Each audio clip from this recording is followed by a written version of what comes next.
Welcome to the Holidays to Switzerland podcast. If you're planning a trip to Switzerland, this is the podcast for you. I'm your host, Carolyn Schonefinger, the founder of holidaysto-switzerland.com. And in each episode, my expert guests and I share practical tips to help you plan your dream trip to Switzerland. You'll get helpful advice about travelling around Switzerland and hear about the most popular destinations, as well as some hidden gems. And we'll introduce you to plenty of wonderful experiences that you can enjoy as part of your Swiss vacation. Each episode is packed with expert tips, itinerary ideas, and inspiration to help make your Swiss vacation planning easy. So let's dive in. Grüezi, hello, and welcome to this week's episode. I've just returned from a fantastic 4-week visit to Switzerland. So in today's episode, I thought I would share with you my itinerary, some of the highlights, and some of the tips and learnings that I gathered on this trip. There was plenty to see, plenty to do, and some fantastic experiences that we enjoyed. So I hope you'll find them helpful, and perhaps you'll be able to incorporate some of these destinations or experiences in your upcoming trip to Switzerland. So we started with 2 nights in Lugano. We had actually spent a little bit of time in Italy beforehand, and we then travelled by train from Milano Malpensa Airport to Lugano. We spent 2 nights in Lugano, which was just wonderful. The weather was quite warm. This was mid-September by the time we arrived in Lugano, and it was around about 25 degrees Celsius for the time that we were there. So we had 1 full day in Lugano, and on that day we did an excursion to Monte San Salvatore, which incorporated a funicular ride up to the top of the mountain, and there's a few things you can see and do up there. After we'd done that, we decided to walk back down.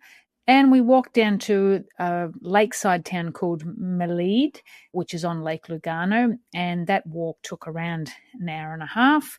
And then after having some lunch there by the lake, we caught the boat from Melide back to Lugano itself. So that was a fun day out in great weather, and our hotel had a pool, so on both afternoons that we were there we enjoyed some time in the pool. So that was a fantastic way to start our time in Switzerland. From there we actually rented a car just for a few days as we were travelling to Graubünden next. This is Switzerland's largest canton. It's located in the east of the country, and it is large, so it made sense to have a car. So we rented a car from Lugano, and we dropped it off 6 days later in Chur. Now, whilst we were in Graubünden, some of the things that I wanted to do were based around the Landwasser Viaduct. Now, you may have seen pictures of this previously. It's quite famous in advertising for especially the Glacier Express, but also the Bernese Express. They both go across this viaduct, which is part of the Elbuller railway line, and it's one of the UNESCO World Heritage Sites. Now, I had been across the viaduct a couple of times previously by train, but what I wanted to do this time was to go underneath the viaduct and see it from below. Rhaetian Railways, which operates the railways in that area, have recently developed what they're calling Landwasser World. And there's quite a few different things that you can do around the viaduct. So, we decided to do some of those. Now, we stayed in a town called Savognin, which is probably unknown to most non-Swiss. It is quite a popular ski resort in winter for the Swiss, especially for families. There's a few slopes or pistes there, I believe. Not that we were there at the right time of year for that, but I had found it in my research and decided it was a good place to base ourselves for our time in Graubünden.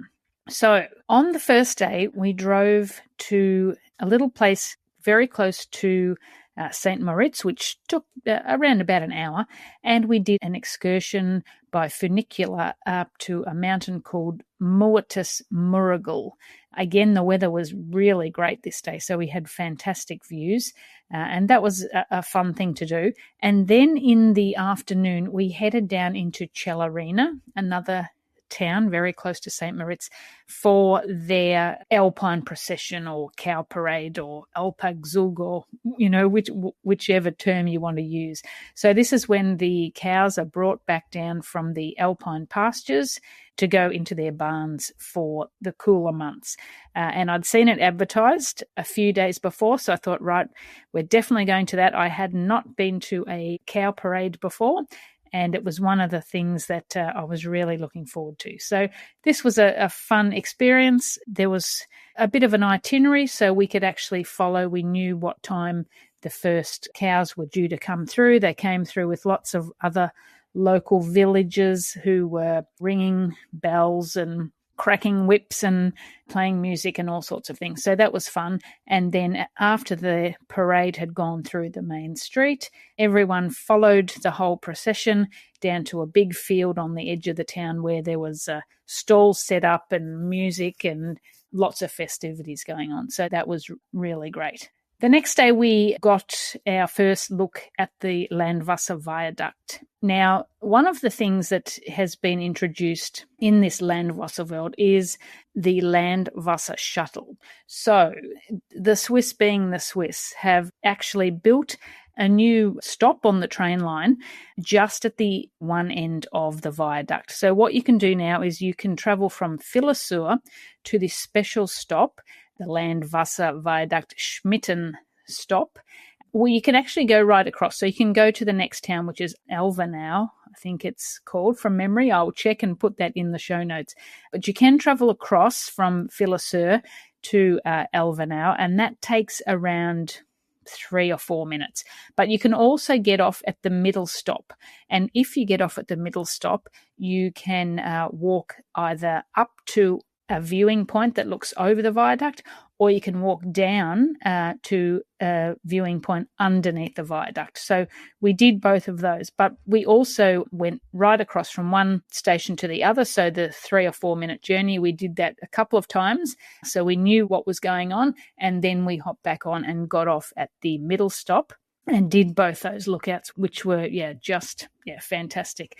I think standing underneath the viaduct, it really gives you the true sense of how big it is. And, this structure is like well over 100 years old. So it's quite impressive. From there, we went to Burgun, the next little village on from Philosur, where we had a wander around the town, and also went to the Elbela Railway Museum, which is really, really good, very interactive, was great for children. Almost everything was, the signs were in English as well, which was really good. And it was very interesting. And unbeknownst to us, that was actually free with our Swiss travel pass. So even though we had a car for that short time, we also did have a Swiss travel pass that started when we got to Graubünden. So that Landwasser shuttle that I talked about, that was included for free, and so was the Elbela Railway Museum.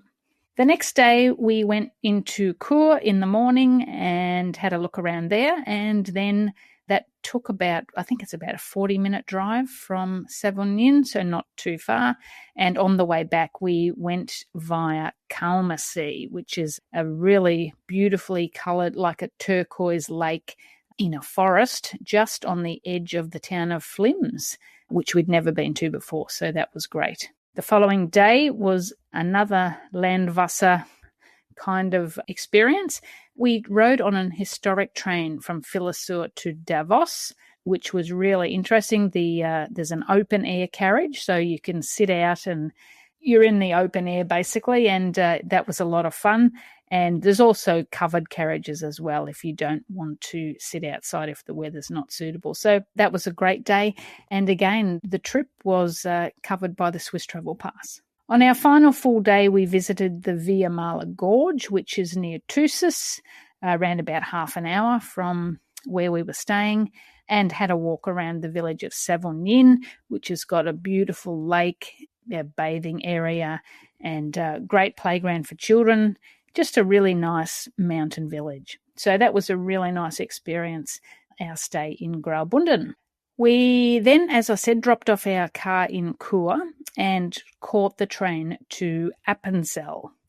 We'd been to Appenzell area a few years ago, but this time we decided to stay in the town of Appenzell itself, and it was just a great base for exploring lots of things around the area. We visited Kronberg, which is a mountain only about 10 minutes away, and another mountain, Ebenelb, which is famous for the Esche Gasthaus that's built into the side of a rock that you may have seen pictures of. The weather wasn't very good that day. It was very, very cloudy. So on both those mountain tops, unfortunately, we had no views, but it was nice to experience both those mountains anyway. The next day, we visited the village of Ernasch, where there was another cow parade, but also an excellent museum, which has lots of exhibits about the Appenzell traditions and customs, costumes and their musical instruments, and really, really interesting and an excellent museum. I highly recommend that.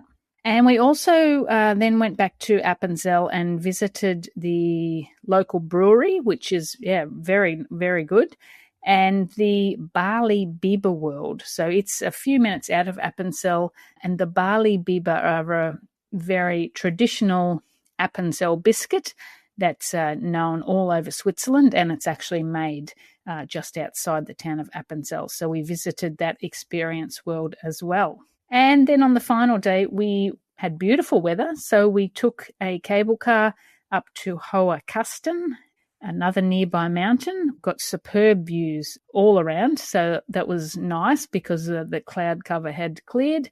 And then we walked down, which took about 2.25 hours. It was quite steep in parts, but also on a paved road some of the way as well. So it wasn't overly strenuous, but our legs were definitely feeling it that night. One of the great things about staying in Appenzell for 4 nights was that we were entitled to the new Appenzeller card. So if you stay in a town in Appenzeller region for 3 nights or more, you are entitled to this card, and it gives you free public transport within the region, but also admission and free tastings and things at those, like the brewery, the Barley Biber World, the Stein Cheese Factory, and even free cable car rides to all those 3 mountains that we went to, Kronberg, Ebenelb, and Hohe Kasten. So it's excellent value, and I'll put a link to that in the show notes for this episode. From there, we moved on to Lake Lucerne area. We didn't stay in Lucerne this time. We decided to stay on the lake at a place called Starnstad. It was a pretty good location. It was only 15 minutes, or probably a little less, around 10 to 15 minutes by train from Lucerne.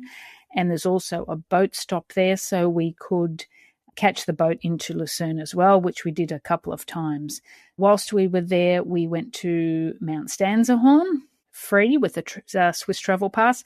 Again, the weather wasn't all that good, but it was great to experience. And we did have lunch there and taste their Alpe Macaronen, which is like a macaroni cheese, which they're quite famous for. And it was absolutely delicious. We also visited the Swiss Museum of Transport, which we hadn't been to for probably 15 years. So that was great to get a refresher on that. And of course, they've added new things since then. And that was very worthwhile as well. On the way to our next destination, we stopped off in Bern, and I caught up with a friend, Hannah, who has actually been a guest on this podcast. And Hannah gave us a quick walking tour of Bern. She knows really well, so that was fantastic. And we had a lovely lunch up at the Rose Gardens looking over the city. From there, we moved on to a brand new destination for us, Lenk. And I'm going to talk more about Lenk and the beautiful hotel that we stayed in next week's episode. So you won't want to miss that one because, Lenk is now way up there on the top of our favourites list.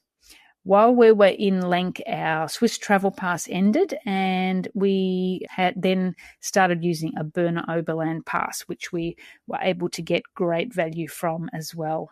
Some of the things we did in Lenk were visiting the Rhine Falls, and then we took a hike up to what's called the Seven Sources. So as the name says, there are 7 waterfalls or streams that all come together and feed into the Sim River. So that was quite spectacular to see. We also went to one of the local mountains, Bettelberg, did a bit of a hike there, and took the road trotty bikes down.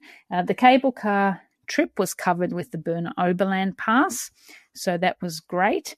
And then the next day was a bit more of a relaxing day. We had booked massages at our hotel in Lenk, which were just unreal, and there's a beautiful wellness centre there. So as we had every other day, we spent some time in the pool and the spa, and then we had a bit of a stroll around Lenk, which is a lovely, lovely village. And as I said, I'll talk more about that next week.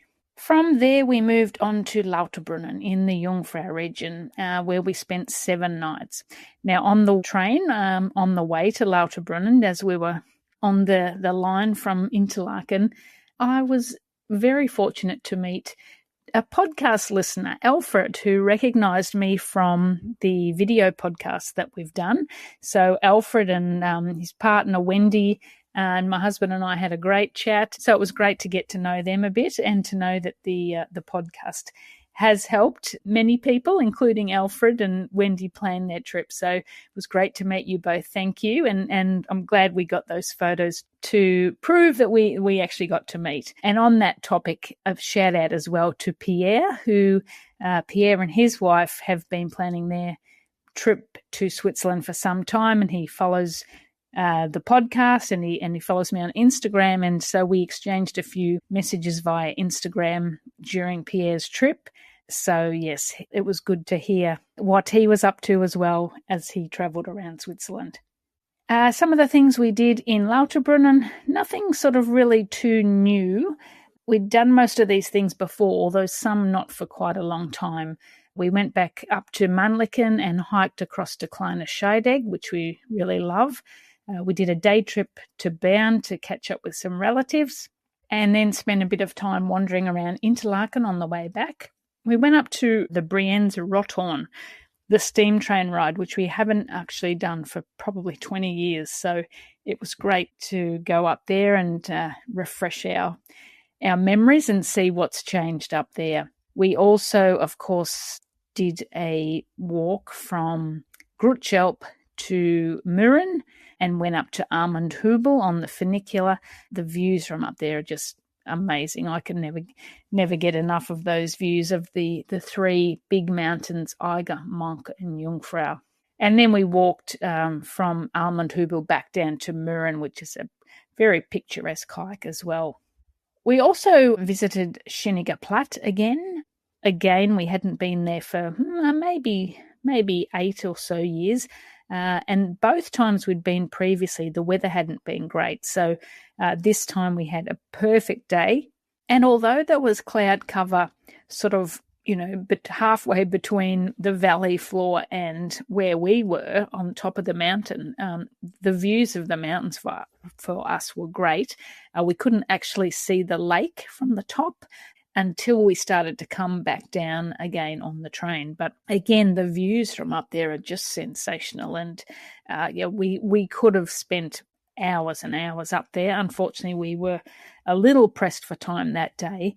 And it does take 52 minutes each way on the train to get up there and back. So obviously you've got to allow that additional time as well. But Schöniger Platt, was definitely a highlight that day.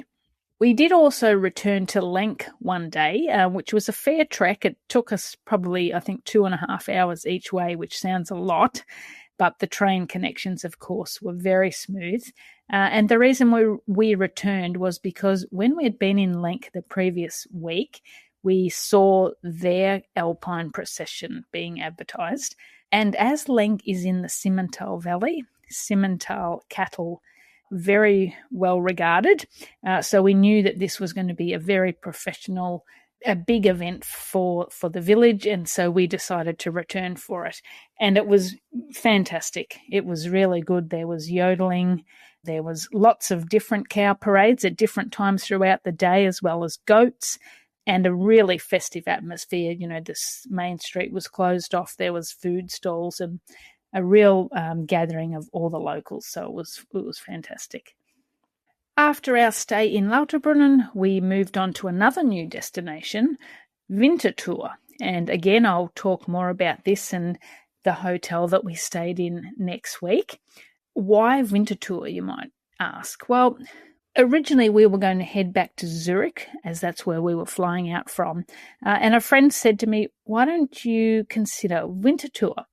It's very close to Zurich, and it's not as busy. And of course, we hadn't been there, so why not stay there and use it as a base to see some different things in the region? So we took his advice. Now, Winterthur is only 15 minutes by direct train from Zurich Airport, so it makes a great, it's a great option if you're flying in later in the day, perhaps, and you don't want to go straight into to Zurich. It's an option. It's also a lot cheaper than Zurich. So, you can be in Zurich City within 30 minutes, but you can save quite a bit on the accommodation if you wanted to stay in Winterthur. Whilst we were there, we visited the Rhine Falls and had a look around a little town called Diesenhofen.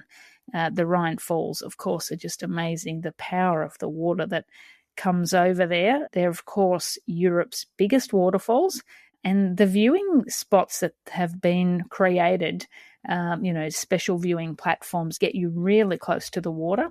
And you can also do some boat rides, which take you right up close to the falls, and another boat ride, which takes you to a huge rock in the middle of the falls, which has like a viewing platform on top of it. We didn't do that, but we did walk around and go to lots of the other viewing platforms, and we did the boat ride right up close to the falls, which was great. The following day was our last full day in Switzerland, and we had decided to do a Rhine cruise from Schaffhausen to Stein am Rhein. So Schaffhausen is another beautiful town, which is only 30 minutes from Winterthur.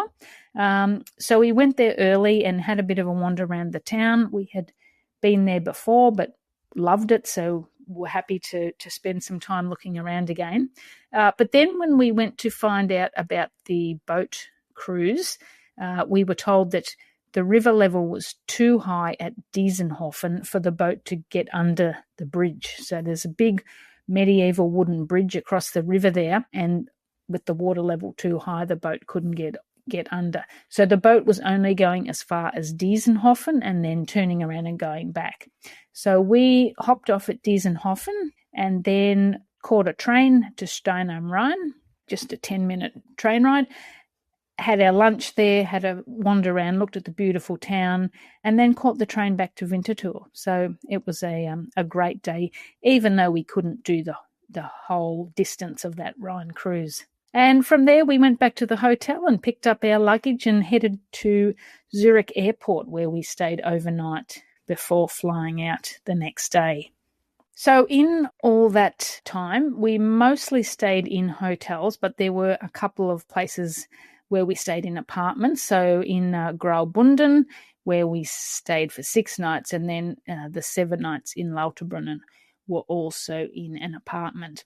And I'll link to all the different accommodation we stayed at in the show notes for this episode. So what were the highlights of the trip? Well, there were many, of course.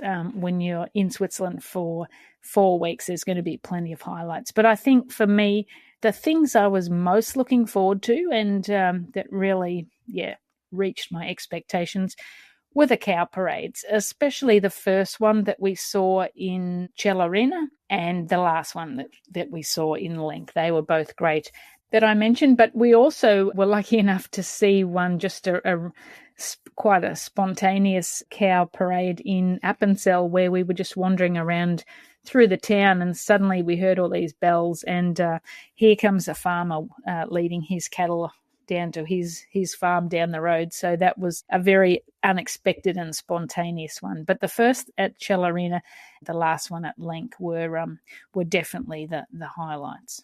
I loved all the experiences around the Landwasser Viaduct. As I said before, just when you get underneath it and you see the size of it, it's so impressive. And it might not appeal to everyone, but I really enjoyed all those different viewing points that you could watch the trains go across from different angles. We were lucky enough to ride on the GoldenPass Express 3 times, actually.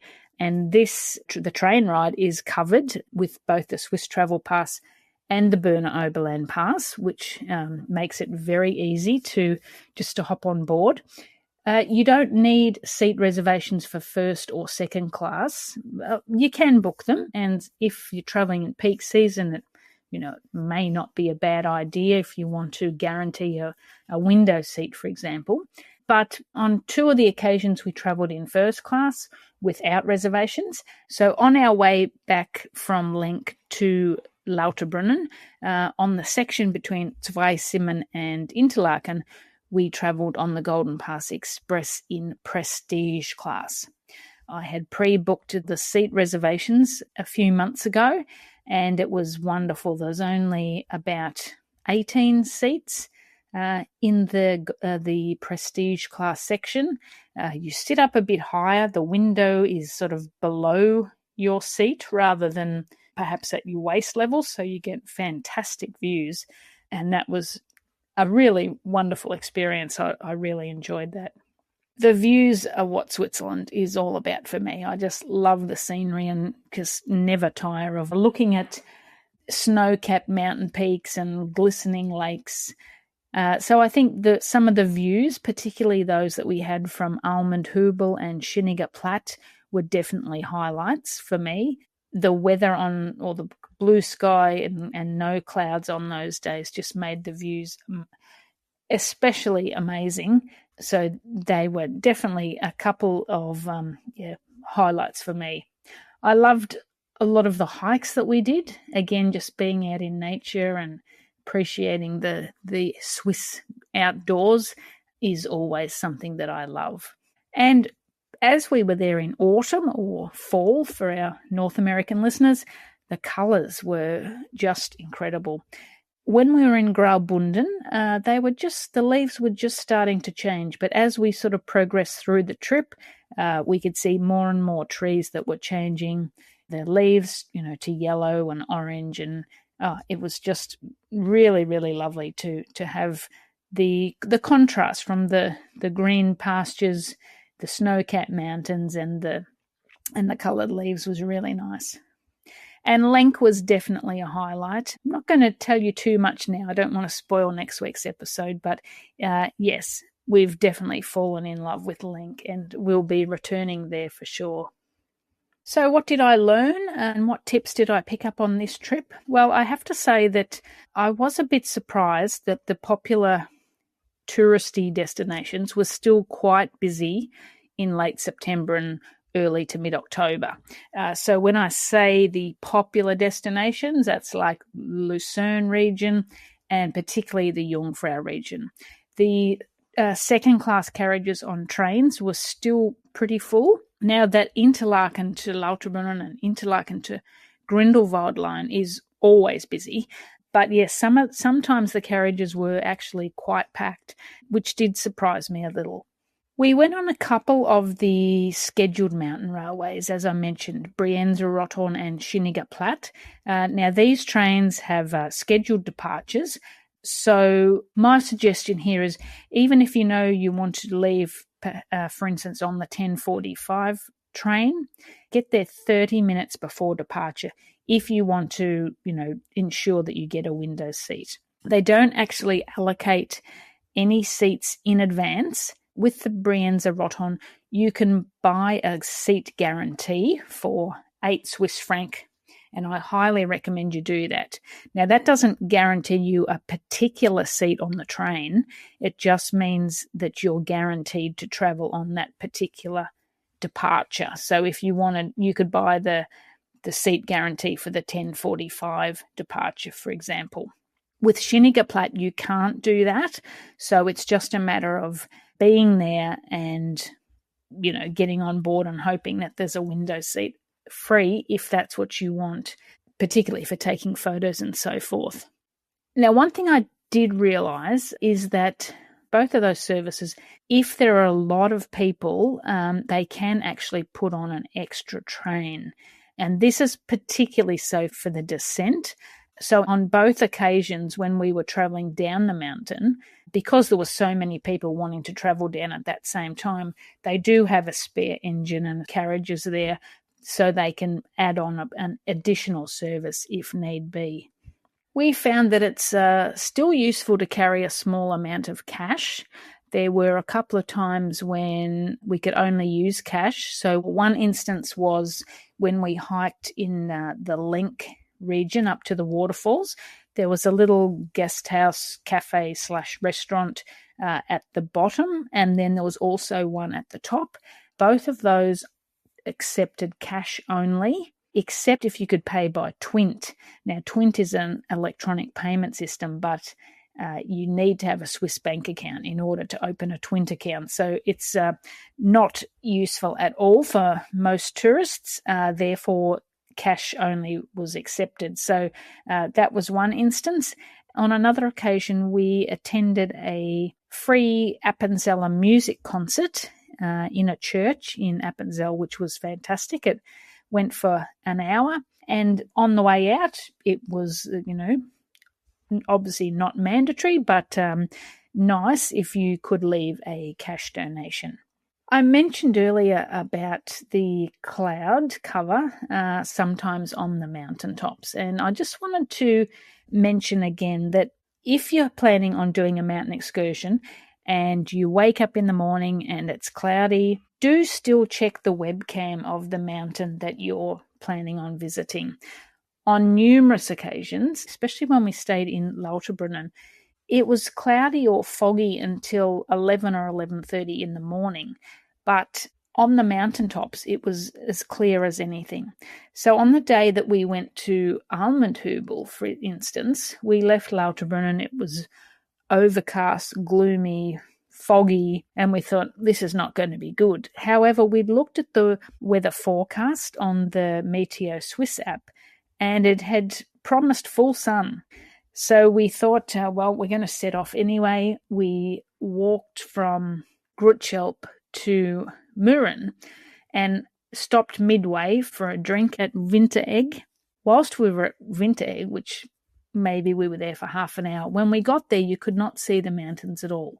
By the time we left, you could see them. And as we walked then closer to Mürren, the cloud cover just disappeared. And the sky was clear of clouds, bright blue, and we had the best views ever. So when we got up to Almendhübel, above Mürren, we had the absolute best views you could imagine. So had we not checked the webcam and not looked at the weather forecast, we probably would have stayed, down in Lauterbrunnen thinking that it was going to be terrible weather that day. So don't be put off. It can be bad in the valley and clear on the mountain. Of course, it can work the other way as well, but just check so that you're not disappointed. Throughout our trip, we used, both of us, my husband and I, both had our Wifio eSIM, which was super easy to install. It came by email before we left home. We uploaded it or added it onto our phone, and we used it throughout the trip, and it was fantastic. It's a Swiss-owned company. It's the only one that guarantees 5G coverage, and honestly, everywhere we went, it was super fast, and we always had internet access. So it made sending messages, uploading things to social media, checking maps, checking websites on the go, looking at the SBB app, of course. That was super easy. I highly recommend that. And as a Holidays to Switzerland podcast listener, you can get 10% off when you purchase an eSIM or a pocket mobile device from Wifio, which is excellent value. You just need to use the promo code HTSwiss when you're ordering online. And of course, the link will be in the show notes for this episode. So there were plenty of highlights, plenty of new things learned, and we visited so many amazing destinations. I'll put the full itinerary and links to the accommodation I stayed at, the different rail passes and products that I used in the show notes. So hopefully you'll get some inspiration, or some of these things that I've talked about today will help you in your Swiss trip planning. If this episode or any previous episode has inspired you to include a destination or an experience in your trip to Switzerland, or the tips that you've heard have helped you with your trip planning, or perhaps during your vacation, I'd love to hear about it. Send me an email to podcast@holidaystoswitzerland.com and let me know how the podcast has helped or inspired you. You never know, I might even give you a shout out like I did to Alfred and Wendy and Pierre. Next week, I'll be sharing my thoughts on the 3 new destinations I stayed in on this trip and why I think they are definitely worth considering including in your itinerary. I hope you'll join me then. But until then, tschüss!